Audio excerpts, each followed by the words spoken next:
Yan po, magandang umaga po sa ating lahat. Yan po, nasa panibagong farm lot po tayo ngayon. 15 hectares po ito, more or less. Kaya po na makita nyo, napakaganda pong property ito. As you can see, it's hilly terrain. It's beautiful, overlooking. And the good thing here is titled.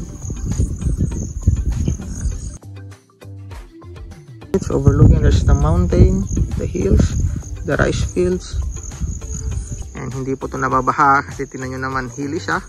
And yan po makita nyo na yan, tinatamnan po yan ng kalabasa, mani. Yan. Pero sa baba po, palay pong nakatanim dyan. Ayun po yung mountain, yan, overlooking po ito. Yan, kalabasa pong nakatanim dyan. Ang pinakamaganda po dito, titled po siya.